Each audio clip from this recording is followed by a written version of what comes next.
আগের দুটি পর্বে আপনারা দেখেছেন আমাদের ব্যাঙ্গালোর থেকে গোয়া পৌঁছানোর গল্প এবং তারপরে সাউথ গোয়া ঘোরার কিছু গল্প।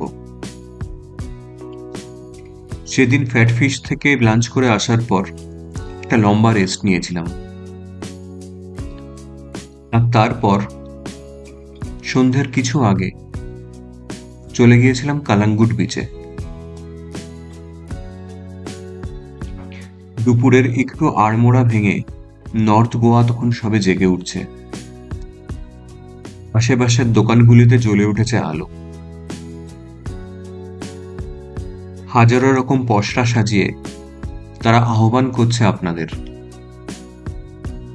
এইরকম জায়গায় এসে টুকটাক কেনাকাটা করার লোভ সামলানো খুবই কঠিন। কালাঙ্গুট বিচের পার্কিং লটে 50 টাকার বিনিময়ে আমরা আমাদের স্কুটি পার্ক করিয়ে এরপর হেঁটে হেঁটে চললাম বিচের উদ্দেশ্যে।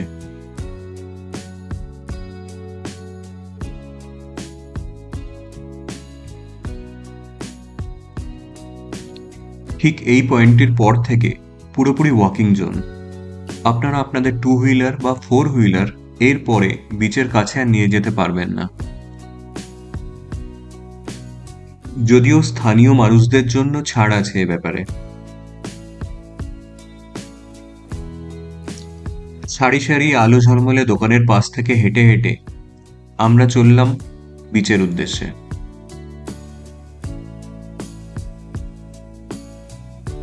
কালাঙ্গুট বিচে তখন মানুষের মেলা বসেছে। হাজারো মানুষের ভিড়ে এই বিচ তখন কোলাহল মুখর। নর্থ গোয়ার বেশ কিছু বিচে ভিড় বেশ বেশিই হয়, যেমন ক্যান্ডোলিম বিচ, কালাঙ্গুট বিচ এবং বাগা বিচ। এই ক্লিপটি পজ করে আপনি বিভিন্ন ওয়াটার অ্যাক্টিভিটিসের দাম দেখে নিতে পারেন।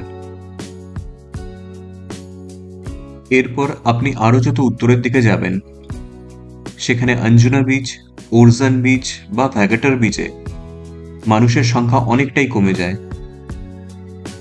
সেই বিচগুলির এক্সপিরিয়েন্সও শেয়ার করব পরে আপনাদের সঙ্গে কখনো। রাতের গোয়া আস্তে আস্তে জেগে উঠছে। বিচ শ্যাক্সগুলির এই চেয়ারগুলি এখনো হয়তো অনেকটাই খালি, কিন্তু আর কিছুক্ষণের মধ্যেই ভরে উঠবে এগুলো। আর সেখানে থাকবে হাজারো লোভনীয় জিনিসের হাতছানি। আমি আপনাদের রিকোয়েস্ট করব, গোয়ায় একটু সেন্সিবলি ঘুরুন। বিভিন্ন রকম স্ক্যাম হয় এখানে। শুধু একটি থাম্ব রুল ফলো করুন। সহজে আপনাকে যদি কোনো কেউ কিছু দিতে চায় সরাসরি প্রত্যাখ্যান করুন। তা হয়তো হতে পারে ফ্রিতে নাইট ক্লাবের পাস, বা হয়তো হতে পারে খুব কম দামে ওয়াটার অ্যাক্টিভিটিস, বা হতে পারে কোনো রিসর্টে লাঞ্চের জন্য আমন্ত্রণ।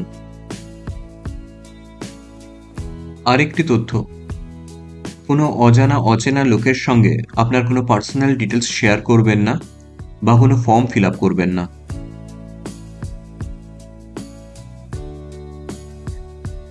বিভিন্ন মানুষের বিভিন্ন অ্যাক্টিভিটিস দেখতে দেখতে আমরা সন্ধ্যাটা কাটাচ্ছিলাম কালাঙ্গুট বিচে। শ্যাক্সগুলো থেকে ভেসে আসা গান, বিভিন্ন মানুষের বিভিন্ন কথার মাঝে আস্তে আস্তে সূর্য ডুব দিল আমাদের চোখের সামনে। এরপরে আমরা ফেরার পথ ধরলাম। যদিও দুজনে ঠিক করলাম ফেরার আগে ঢু মারবো একবার টিটোস লেনে। যারা গোয়ায় এসে স্কুবা ডাইভিং বা অন্য কোনো অ্যাক্টিভিটিস করতে চান তাদের জন্য এই ক্লিপে রইল একটু ইনফরমেশন। টিটোস লেন হলো সরু একটি গলি যা কালাঙ্গুট বাগা রোড থেকে বাদিকে বেঁকে বাগা বিচ অব্দি চলে গেছে। কিন্তু এর আসল পরিচিতি হলো নর্থ গোয়ার এন্টারটেনমেন্ট হাব এটি। অসংখ্য বার, পাবস এবং রেস্টুরেন্ট ছাড়াও এখানে আপনি পাবেন বিখ্যাত ক্লাব টিটোস, লাস ওলাস, হ্যামার্স, কেফ ম্যাম্বো বা মায়ার মতো নাইট ক্লাবগুলি। আর এই যে সামনে গলিটি দেখছেন, এটিই হলো টিটোস লেন। এই গলি জাগে কিন্তু সন্ধ্যাবেলার পর থেকে, আর এই গলি ঘুমাতে যায় ভোরবেলার পরে।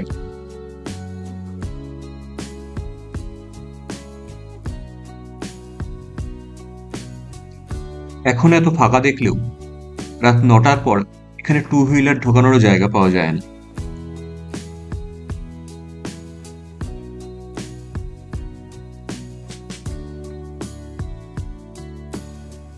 স্কুটি নিয়ে এক চক্কর এই লেনে ঘুরে এরপরে আমরা ধরলাম ফেরার পথ হোটেলের দিকে। কারণ সারাদিন ধকলের পর এবারে একটু ডিনার করে ঘুমের পালা। অনেকেই হয়তো শুনলে হাসবেন যে আমরা গোয়ায় এসে রাত 9:30টার মধ্যে শুয়ে পড়েছিলাম। তার অন্যতম একটি কারণ হলো গোয়ার এই নাইট লাইফ নিয়ে আমাদের খুব একটা কৌতূহল ছিল না।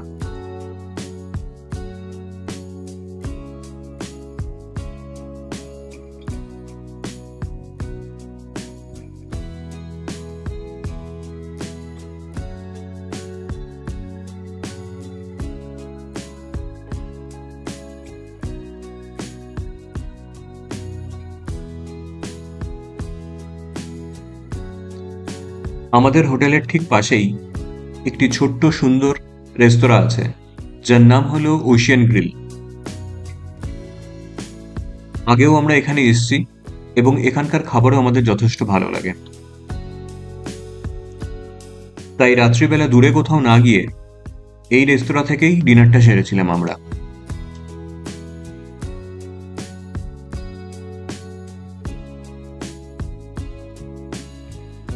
সুন্দর এবং ছিমছামে ইন্টেরিয়র, রিজনেবল খাবারের দাম এবং সুস্বাদু খাবার, সেই রাত্রে এটুকুই প্রয়োজন ছিল আমাদের। তাই দুজনের দুরকম ফিশ থালি নিলাম এবং দুজনে শেয়ার করে ভেটকি fry, crab, prawns, rice, kokum juice দিয়ে দুর্দান্ত ডিনার সারলাম।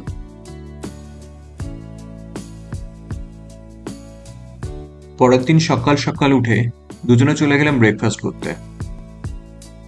আবারও জানিয়ে দিই, গোয়াতে কিন্তু সকাল সকাল ব্রেকফাস্টের রীতি খুব একটা নেই, কারণ কোনো গেস্টই লেট নাইট পার্টি করে এত সকালে ব্রেকফাস্ট করতে আসেন না। যদিও এই হোটেলে সময় মতো সকাল 7টার মধ্যে ব্রেকফাস্ট শুরু করে দিয়েছিল এবং ব্রেকফাস্টের স্প্রেডও ছিল প্রচুর রকম। এই খাবারগুলোর সঙ্গেও চা, কফি, ফ্রুট জুস, বিভিন্ন রকম মিষ্টি, কেক এবং স্যালাডসও ছিল।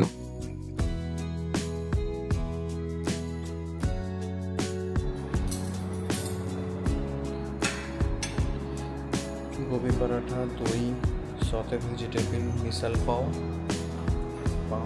ব্রেড পাকোড়া, ভেজিটেবলস, চাটনি। দেখে ভাববেন না আমরা এটুকুই খেয়েছিলাম, আরো অনেকবার অনেক কিছু নিয়ে ব্রেকফাস্টটা সেদিন সেরেছিলাম আমরা।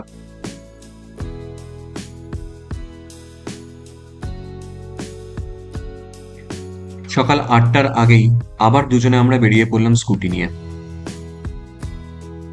এখন আমাদের আপাতত লক্ষ্য সিনকিউরিম বিচে যাওয়া। একটা জিনিস আমাদের এক্সপেকটেশনের বাইরে ছিল, সকালবেলার আবহাওয়া ছিল বেশ ঠান্ডা।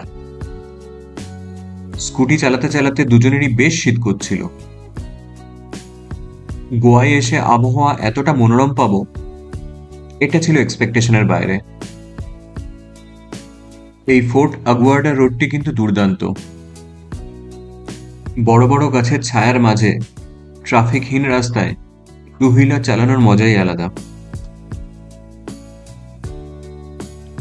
এবার ডান দিকে আপনারা দেখতে পাবেন সেই বিখ্যাত কিংফিশার ভিলা, যা ওন করত বিজয় মালিয়া।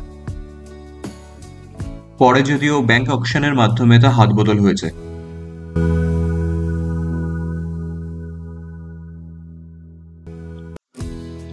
এই দুর্দান্ত রাস্তায় ড্রাইভ করতে করতে আমরা এগিয়ে চললাম সিনকিউরিম বিচের উদ্দেশ্যে।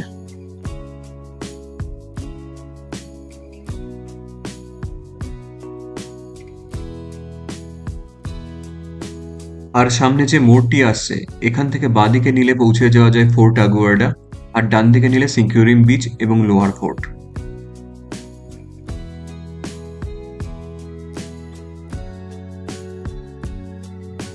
গোয়াতে যেখানেই মোটামুটি টু হুইলার পার্কিং করিয়েছি সব জায়গাতেই পার্কিং ফি দিতে হয়েছে 50 টাকা, এবং তার সেরকম কোনো টাইম লিমিট নেই, আপনি যতক্ষণ খুশি ততক্ষণ রাখতে পারেন। টু হুইলার রেখে আস্তে আস্তে হেঁটে হেঁটে এগিয়ে চললাম বিচের উদ্দেশ্যে। এত মনোরম সকাল, এত সুন্দর জায়গায় হয়তো জীবনে খুব কমই কাটিয়েছি। সামনে একটু সবুজের ছোঁয়া, সারি সারি নারকেল গাছের মাঝখান থেকে উঁকি মারছে সমুদ্র, পাখিরা নিজেদের মতো ওড়াউড়ি করছে, আর দূরে প্রচুর ছোট ছোট বোট ভেসে রয়েছে সমুদ্রের বুকে। জনমানুষ নেই বললেই চলে। এই মুহূর্তগুলো উপভোগ করার জন্যই বারবার বেরিয়ে পড়তে ইচ্ছা করে। প্রাণ ভরে নিঃশ্বাস নেওয়া যায় এরকম জায়গায়। শহরের ধুলো ধোয়া, বড় বড় বিল্ডিং আর জটিলতা, এবং তার সাথে ব্যাঙ্গালোরের ট্রাফিক আর তার হর্নের থেকে অনেক দূরে। আসলে আমরা যে উপর উপর থেকে বলি না যে ট্রাভেল নেশা ধরায়, আসলে তা কিন্তু সত্যি না। নেশা ধরায় এই অভিজ্ঞতাগুলো। আপনি যখন এই অভিজ্ঞতাগুলো বারবার পেতে শুরু করবেন, তখন এই সুন্দর অভিজ্ঞতা পাওয়ার জন্য আপনাকে বারবার বেরিয়ে পড়তে হবে বাড়ি থেকে। আর এই সিকিউরিম বিচের উপরেই যে দুর্গের ভগ্নাবশেষের উপর থেকে আমরা চলেছি তা হলো সিকিউরিম ফোর্ট, যা ফোর্ট আগুয়ার্ডার একটি এক্সটেনশন ছিল একসময়, যা পর্তুগিজরা একসময় বানিয়েছিল মারাঠা এবং ডাচদের আক্রমণ থেকে নিজেদের রক্ষা করার জন্য।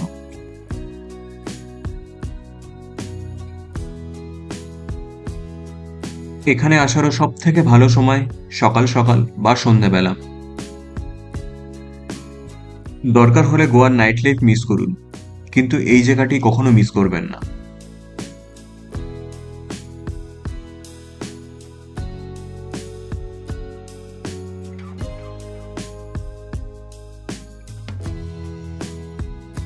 বেশ খানিকক্ষণ এখানে কাটিয়ে এরপর আমরা ধরব ফোর্ট আগুয়ার্ডার রাস্তা। সিকিউরিম ফোর্ট বা লোয়ার ফোর্ট থেকে এবার আমরা যাব আপার ফোর্টে। তবে আজকের ভিডিও আর লম্বা করব না, এই সুন্দর মুহূর্ত দিয়েই আজকের ভিডিওটা শেষ করলাম। ভিডিওটি দেখার জন্য অনেক ধন্যবাদ।